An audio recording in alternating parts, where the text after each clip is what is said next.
Hello दोस्तों, let's क्रैकेट में आप लोगों का स्वागत है। 3 अक्टूबर 2021 का साइंस एंड टेक का पेज द हिंदू न्यूज़पेपर का आप लोगों के सामने है। और काफ़ी सारे खूबसूरत आर्टिकल हैं, जैसे ये वाला आर्टिकल अच्छा है, ये वाला आर्टिकल भी अच्छा है, ये वाला आर्टिकल तो बहुत ही अच्छा है, ठीक है। ये वाला आर्टिकल भी अच्छा है और आप देखें तो ये पहला आर्टिकल भी यहाँ पर अच्छा है। इन सभी आर्टिकल्स को हम यहाँ पर डिस्कस करेंगे और देखते हैं कि आखिर इनके अंदर क्या क्या चीज़ें लिखी हुई हैं। तो सबसे पहला जो आर्टिकल आ जाता है वो आ जाता है कोरल माइक्रोबायोम। देखिए जो वर्ड लिखा हुआ है माइक्रोबायोम, इसका मतलब क्या होता है? इसका मतलब ये होता है कि हर एक, देखिए चाहे वो ह्यूमन हो या कुछ भी हो, एक पेड़ भी होगा उसका भी अपना बायोम होता है, ठीक है। अब जितनी छोटी चीज़ उतना ही छोटा बायोम, तो इसीलिए कोरल का एक माइक्रोबायोम यहाँ पर निकल करके आता है। कोरल के माइक्रोबायोम के अंदर आपको बहुत सारी चीज़ें मिल जाएंगी, लाइक बैक्टीरिया है, फंजाई है, वायरसेस हैं। ह्यूमन के अंदर भी ये सब चीज़ें आपको मिल जाती हैं, लाइक ई कोली वगैरह टाइप की चीज़ें, ठीक है। तो वो आपका ह्यूमन का माइक्रोबायोम हो गया, ये कोरल का माइक्रोबायोम है। इसके अंदर आपको बैक्टीरिया, फंजाई, वायरस जैसी चीज़ें मिल जाएंगी जो कि कंप्राइज करती हैं माइक्रोबायोम ऑफ कोरल। कोरल के माइक्रोबायोम को बनाने के लिए बैक्टीरिया, फंजाई, वायरस जैसी चीज़ें यहाँ पर काम में आती हैं। और ये सब चीज़ें जो हैं एक इम्पॉर्टेंट रोल प्ले करती हैं कोरल्स को रेसिस्ट करने के लिए ग्लोबल वार्मिंग और स्ट्रॉन्ग ब्लीचिंग। कहने का मतलब सॉरी, अवॉइड ब्लीचिंग। कहने का मतलब ये है कि कोरल्स यहाँ पर ब्लीच ना हो, कोरल्स पर ग्लोबल वार्मिंग का फ़र्क ना पड़े।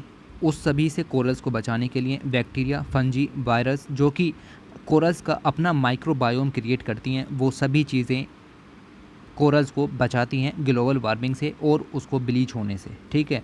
तो ये सब स्टडी यहाँ पर हुई, कौन से पेपर में छपी, क्या छपी, ये इंपॉर्टेंट नहीं है, लेकिन ये चीज़ आपके काम की यहाँ पर हो जाती है। इसको आपको यहाँ पर ध्यान में रखना है, इतना। उसके बाद बात करते हैं आगे, a tiny plant that can digest low density plastic sheets. Plastic sheets low density भी होती हैं, हाई डेंसिटी भी होती हैं। तो लो डेंसिटी की जो प्लास्टिक शीट जो कि डिग्रेड होने में बहुत ज़्यादा समय लेती हैं या फिर ज़्यादा टाइम लेती हैं डिग्रेड होने में, ठीक है, उनको डाइजेस्ट करने के लिए, उनको एक तरीके से ख़त्म करने के लिए, डिग्रेड करने के लिए एक टाइनी प्लांट यहाँ पर डिस्कवर किया गया है। और इसके बारे में क्या चीज़ें यहाँ पर काम की हो जाती हैं उसको हम आगे यहाँ पर देखने वाले हैं। देखिए, ओशियन सिस्टम है आपका, मेराइन इकोसिस्टम है, उसके अंदर आपके पास मिल जाएंगी माइक्रो एल्गी यहाँ पर मौजूद होती हैं, ठीक है।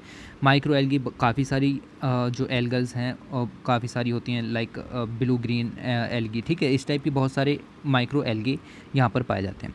आपको पता है कि मेराइन इकोसिस्टम के अंदर जो प्लास्टिक पॉल्यूशन है वो भी काफ़ी भारी मात्रा में है। तो ऐसी सब स्टडीज़ यहाँ पर हो रही हैं कि क्या यहाँ पर बायोडिग्रेडेबल तरीके का कोई मेथड ऐसा है कि माइक्रो एल्गी को यूज़ करके प्लास्टिक को ख़त्म किया जा सके मेरीन इकोसिस्टम से। तो ये सब स्टडीज़ के चलते यहाँ पर एक छोटी सी स्टडी यहाँ पर आपके सामने आई। एक माइक्रो एल्गी डिस्कवर की गई है मराइन इकोसिस्टम के अंदर, जिसका नाम है यूरोनिमा अफ्रीकैनम बोर्जे, ठीक है। तो ऐसा कुछ नाम याद रखने की ज़रूरत नहीं, मुझे नहीं लगता पूछा जाएगा, बट हो भी सकता है कि ये चीज़ें यहाँ पर पूछी जाएँ। इन शॉर्ट इसको UAB यहाँ पर कहा जाता है, ठीक है। तो ये यहाँ पर आप इसका नाम देख सकते हो, ये लिखा हुआ है, ठीक है, यूरोनिमा अफ्रीकैनम बोर्जे। ओके, तो ये एक माइक्रो एल्गी है, ठीक है। और ये माइक्रो एल्गी अगर आप देखें तो कॉमनली फाइंड होती है अफ्रीका, एशिया और यूरोप। तो इन सभी के जो वाटर्स हैं वहाँ पर आपको ये एल्गी यहाँ पर देखने के लिए मिल जाएगी। अब हुआ क्या है, तो ये जिसने भी स्टडी की है हमें उनका नाम याद नहीं रखना, ठीक है। हुआ ये है कि रिसर्चर्स ने ये चीज़ यहाँ पर देखी है कि प्लास्टिक शीट्स जो कि इकोसिस्टम के अंदर काफ़ी भारी मात्रा में इस समय मौजूद हैं। बॉटल भी एक प्लास्टिक शीट ही है, ठीक है। उसको थोड़ा सा आप रोल सिस्टम से हटा करके फ्लैट कर लो, वो शीट ही यहाँ पर हो जाएगी, ओके। उस शीट को बायोडिग्रेड करने के लिए अलग अलग तरीके के जो एजेंट हैं उनका यूज़ किया जाए। देखिए, जो माइक्रो एल्गी है इसको एजेंट कहा जाता है। एजेंट क्या होता है? एजेंट एक चीज़ होती है, एजेंट बीच में वर्क करने वाले ऐसे आपको हिस्से मिल जाएंगे जो कि एक चीज़ से दूसरी चीज़ में ट्रांसफॉर्मेशन कर रहे हैं। हम क्या कर रहे हैं, प्लास्टिक शीट को बायोडिग्रेड करना, और उसके लिए बीच में आपको किसी एजेंट की ज़रूरत है, और उस एजेंट के रूप में आपको माइक्रो एल्गी यहाँ पर मिल जाती है, ठीक है। अब ये माइक्रो एल्गी यहाँ पर मिल गई UAB, इसका यूज़ करके हम प्लास्टिक शीट उसको बायोडिग्रेड करेंगे। ये स्टडी यहाँ पर पब्लिश हुई, नॉट इम्पोर्टेंट, ओके। तो बहुत सारा आपको मिलेगा प्लास्टिक वेस्ट यहाँ पर जनरेट होता है। अगर हम सेंट्रल पोल्यूशन कंट्रोल बोर्ड के हिसाब से माने 2011-12 की एनुअल रिपोर्ट के हिसाब से, तो लगभग 5.6 मिलियन मीट्रिक टन के करीब हमने प्लास्टिक वेस्ट यहाँ पर जनरेट करते हैं, जिसका 60% ही प्लास्टिक कलेक्ट हो पाता है। बाकी का इधर उधर आपका सब एनवायरनमेंट में चला जाता है, और उसका भी कुछ 3, 4, 5% ही रिसाइकल कर पाते हैं, ओके। तो ये सब चीज़ें आप यहाँ पर देखें। सबसे ज़्यादा जो वेस्ट है वो दिल्ली, चेन्नई, कोलकाता, मुंबई जैसी सिटीज़ से यहाँ पर निकल करके आता है। ओके, तो the usual meaning of disposal of plastic waste involve incineration, landfilling and recycling. अभी हमारे पास कौन कौन से मेथड हैं? तो हमारे पास ये सारे मेथड हैं, लाइक इंसिनरेशन करते हैं, लैंड फाइलिंग करते हैं, रिसाइकलिंग करते हैं, लेकिन इनके भी अपने साइड इफ़ेक्ट यहाँ पर देखने के लिए मिलते हैं। जैसे आप इसको जलाओगे, वेस्ट को यहाँ पर जलाने के लिए क्या करोगे? प्लास्टिक शीट को जलाओगे तो फिर मरकरी है, लेड है, इन सब के जो पॉल्यूशन है वो यहाँ पर होने शुरू हो जाएंगे एयर के अंदर। वाटर में डिपॉजिट करोगे तो वाटर पॉल्यूशन यहाँ पर होना शुरू हो जाएगा। तो ये कोई सस्टेनेबल मेथड्स नहीं है, हमें जाना सस्टेनेबल मेथड्स की तरफ, और उसके लिए ये जो एल्गी है वो यहाँ पर जो है वो खोजी गई है, जिसकी ज़रिए यहाँ पर काम हो सकता है और जो प्लास्टिक है वो यहाँ पर डिग्रेड की जा सकती है। तो Uronema africanum Borge showed potential to degrade plastic. ये रिसर्च किस तरीके से हुई, नॉट इम्पोर्टेंट, सिर्फ आपको छोटा सा याद रखना है कि हाँ क्या चीज़ें यहाँ पर चल रही हैं। ओके, तो इस तरीके से आपकी जो पॉलीथिलीन है उसको डिग्रेड करने का पोटेंशियल रखती है ये माइक्रो एल्गी। तो हमें इस माइक्रो एल्गी की ग्रोथ को मैराइन इकोसिस्टम के अंदर बढ़ाना है, ताकि हम ज़्यादा से ज़्यादा पोल्यूशन को ख़त्म कर सकें। मैराइन इकोसिस्टम के अंदर जो बॉटल्स वगैरह यहाँ पर हैं, जो भी प्लास्टिक यहाँ पर सिंगल यूज़ प्लास्टिक है, कोई भी प्लास्टिक हो उसको ख़त्म करने के लिए स्पेशली जो फोकस किया जा रहा है वो आपका लो डेंसिटी प्लास्टिक के ऊपर किया जा रहा है, तो उनको यहाँ पर ख़त्म किया जा सके, ये सब रिसर्च यहाँ पर चल रही है। तो जब आप लिख रहे हो कि प्लास्टिक बिजनेस को किस तरीके से ख़त्म किया जाए, ये प्लास्टिक वेस्ट के सॉल्यूशंस आप लिख रहे हैं, तो आप ये वाले सॉल्यूशंस तो लिखोगे, ये रहे यहाँ पर, ठीक है। उसके साथ साथ आप ये वाला सॉल्यूशन भी लिखोगे, क्योंकि एक सस्टेनेबल वे है प्लास्टिक वेस्ट को ख़त्म करने का मैराइन इकोसिस्टम से, ठीक है। तो इसका नाम भी थोड़ा सा दिमाग के अंदर अपने रखें। ओके, तो इस सभी को टेस्ट किया गया लो डेंसिटी पॉलीथीन के ऊपर, और पता चला कि भाई ये तो यहाँ पर अच्छा काम कर रहा है, जो माइक्रो एल्गी यूएबी ये यहाँ पर अच्छा काम कर रही है और इस तरीके से डिग्रेड किया जा सकता है। लेकिन अभी और भी रिसर्च यहाँ पर होनी बाकी है। ओके, तो ऐसा सब यहाँ पर आपका देखने को मिलेगा। किस तरीके से ये करती है तो दिया गया था, वैसे मुझे नहीं लगता काम की चीज़ यहाँ पर है। एंजाइम, हार्मोन्स और पॉलीसेकेराइड्स को यहाँ पर आप समझिए कि एक्सट्रैक्ट किया जाता है बाय दिस एल्गी। तो एल्गी यहाँ पर प्लास्टिक वेस्ट के ऊपर आपके जो हार्मोन्स हैं, एंजाइम्स हैं, ऐसे एंजाइम्स जो कि उसको डिग्रेड कर सकते हैं, वो सभी यहाँ पर रिलीज़ किए जाते हैं इन माइक्रो एल्गीज के द्वारा, जिससे आप देखेंगे कि जो प्लास्टिक है वो यहाँ पर डिग्रेड होनी शुरू हो जाती है धीरे धीरे। ओके, तो ऐसा सब काम यहाँ पर चल रहा है, इतना आप यहाँ से याद रखोगे। उसके बाद आगे चलते हैं और यहाँ पर दिया गया है tougher than it looks, how can glass be made tougher for diverse applications. तो कुछ खास नहीं, लेकिन आप यहाँ पर देखिए क्या लिखा हुआ है। मोलस्क यहाँ पर होते हैं, आपकी बायोलॉजी के अंदर थोड़ा सा पहुँच गए ये, ठीक है। तो मोलस्क सेल्स यहाँ पर होते हैं। तो इन मोलस्क सेल की जो इनर लेयर होती है उससे इंस्पायर होकर साइंटिस्ट ने एक गिलास यहाँ पर तैयार किया है, और material does not shatter on impact and has a resiliency of plastic, potential use can be improve to the cell phone screen. Future में ऐसी सब चीज़ों से सेल फ़ोन की स्क्रीन्स बनाई जा सकती हैं, ताकि फ़ोन अगर गिरे भी तो वो टूटे ना। ओके, तो ऐसा सब यहाँ पर काम यहाँ पर चल रहा है, साइंस एंड टेक्नोलॉजी के क्षेत्र में सब काम यहाँ पर हो रहे हैं। फिर आपके सामने एक और खबर आ जाती है, that is called IAO Hanle. Okay, तो व्हाट इज़ दिस? IAO का मतलब है Indian astronomical observatory. Indian astronomical observatory आपकी आप देखें लोकेटेड है इन द लद्दाख के अंदर, लेह में, और लेह के अंदर भी आप देखें तो हेल्ले जो जगह है वहाँ पर ये लोकेटेड है, इसीलिए हम इसको कहते हैं IAO हेल्ले। अभी इसके बारे में क्या बात हुई, ऐसा क्या हुआ? तो ऐसा इसलिए ये हुआ कि अगर आप यहाँ पर देखें तो यस 8 ऑब्जर्वेटरीज़ यहाँ पर उठाई गई, ठीक है। तो जिन्होंने भी ये रिसर्च की, नोट इम्पोर्टेंट, ठीक है, उन लोगों ने क्या किया कि 8 ऑब्जर्वेटरीज़ यहाँ पर उठाई, और ऐसी ऑब्जर्वेटरीज़ जो कि खगोल विज्ञान में यूज़ में आती थी, दुनिया भर की बहुत बड़ी बड़ी, ठीक है, उन सभी को यहाँ पर उठाया गया। जैसे आप देखें IAO हेनले है, मीरक लद्दाख के अंदर है, ठीक है, देवस्थल नैनीताल के अंदर है, अली ऑब्जर्वेटरी तिब्बत के अंदर है जो कि चाइना का रीज़न है, ठीक है। और भी आपको यहाँ पर मिल जाएंगी, like this south African large telescope south Africa के अंदर है, university of Tokyo Atacama observatory है, पैरानाल इन चिली है, ठीक है, और एक और है यहाँ पर आपकी नेशनल एस्ट्रोनॉमिकल ऑब्जर्वेटरी मैक्सिको की। इन 8 ऑब्जर्वेटरीज़ पर रिसर्च की गई कि कौन सी ऑब्जर्वेटरीज़ ऐसी हैं जो बिल्कुल अच्छी प्रेडिक्शन देती हैं, जो बेस्ट प्रेडिक्शंस देती हैं, और हमें पता चला कि IAO हेनले बेस्ट प्रेडिक्शन देती है, जो कि इंडिया के अंदर में है।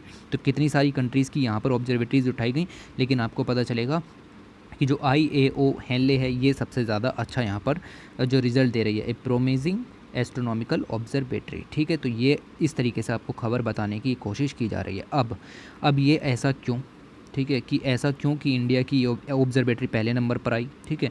तो ऐसा इसलिए क्योंकि this is due to its advantage of more clear nights, ठीक है। तो लेह लद्दाख रीजन के अंदर अगर आप देखें तो नाइट्स काफ़ी ज़्यादा क्लियर होती हैं। जब नाइट्स क्लियर होंगी तो आपको देखने के लिए मिलेगा कि आप क्लियर जो ऑब्जर्वेशन है वो यहाँ पर कर पाओगे। दूसरा, लाइट पोल्यूशन यहाँ पर नहीं होता। बैकग्राउंड एरोसोल कंसंट्रेशन आपको देखने के लिए हो जाएगा।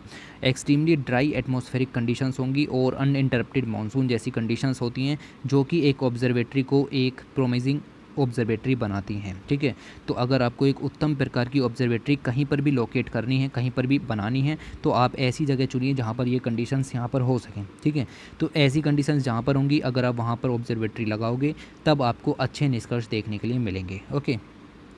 तो ये सब चीज़ें आपको यहाँ पर पता होना चाहिए।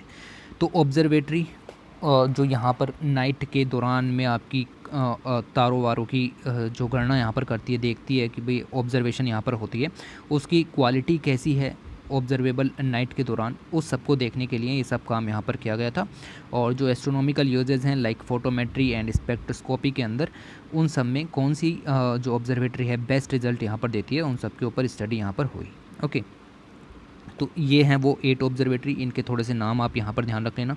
स्टडी किन लोगों ने की, इन लोगों ने की, हमें नहीं जानना, ठीक है।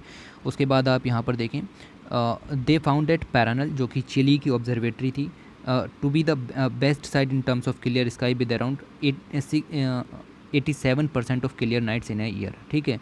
तो लगभग 87% ऑफ क्लियर नाइट्स एक साल में अंदर यहाँ पर रही। आईओ, हेल्ले हो और अली ऑब्जर्वेटरी भी यहाँ पर है, which are located around 80 kilometre from each other. तो अली ऑब्जर्वेटरी कहाँ पर बताई मैंने, जो मैंने आपको तिब्बत वाली ऑब्जर्वेटरी थी उसका नाम अली ऑब्जर्वेटरी था, वहाँ पर भी आप देखेंगे are similar to each other in terms of clear night skies, okay.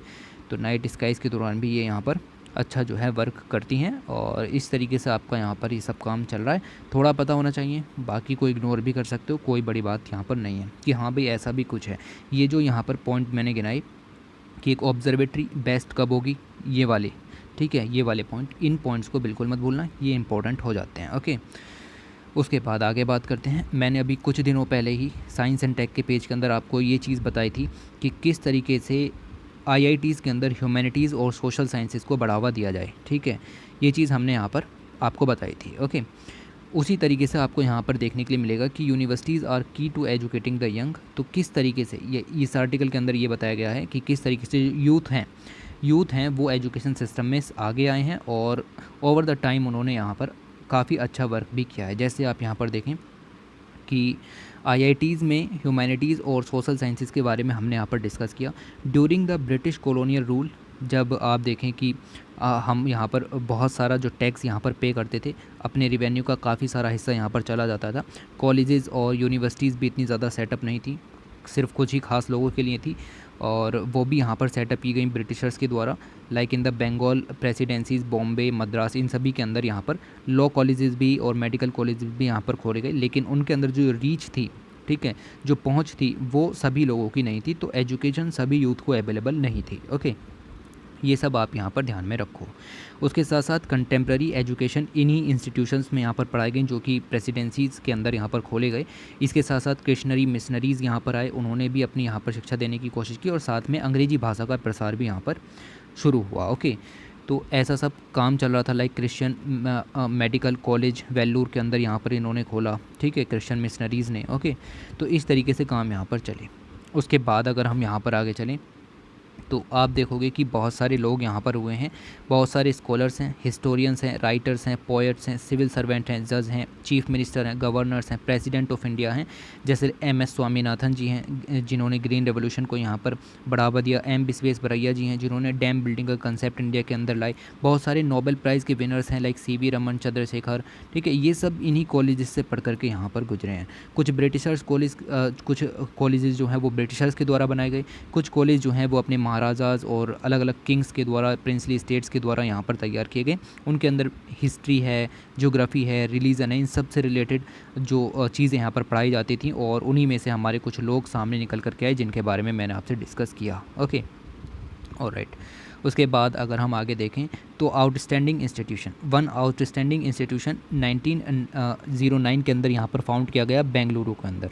और ये जो फाउंड किया गया, ये फाउंड किया गया by JN Tata and Maharaj of Mysore, इन दोनों के द्वारा यहाँ पर ये इंस्टीट्यूशंस बनाया गया और इसका नाम है IISC, Indian institute of science. Okay, तो ये आपका यहाँ पर बनाया गया इंस्टीट्यूशन। और इसके बाद देखें तो रिसर्च वगैरह के अंदर मॉलिक्यूलर रिसर्च हो, जेनेटिक्स हो, या फिर सेल बायोलॉजी हो, प्रोटीन स्ट्रक्चर हो, फंक्शंस हो, इन सभी के अंदर ये काफ़ी अच्छा काम यहाँ पर कर रहे हैं। ओके, तो ऐसा सब काम यहाँ पर चल रहा है। इस तरीके से इन्होंने ये आर्टिकल यहाँ पर बताने की कोशिश की। आर्टिकल के अंदर थोड़ी सी चीज़ें इंपॉर्टेंट सी हो जाती हैं, इसीलिए आपको थोड़ा पता होना चाहिए कि आर्टिकल के अंदर क्या चल रहा है, और इतना आप यहाँ पर स्किप आप इतना रोक सकते हो। और ये जो सारी खबरें थी आपके काम की हो जाती हैं द हिंदू के इस साइंस एंड टेक के पेज पर। ओके, तो इन सभी के साथ आपका ये आर्टिकल ख़त्म हुआ। इसके अंदर कुछ खास नहीं बताया गया था ऑन वैक्सीन ऑफ, अभी सब ये सब जो वैक्सीन है ट्रायल फेज़ में चल रही हैं, सब काम की नहीं है, ना ही ये छोटा वाला आर्टिकल काम का था। बट बाकी के सारे आर्टिकल्स के अंदर जो जो भी चीज़ें काम की थी वो सब हमने यहाँ पर डिस्कस की। ओके, तो thanks for watching, take care.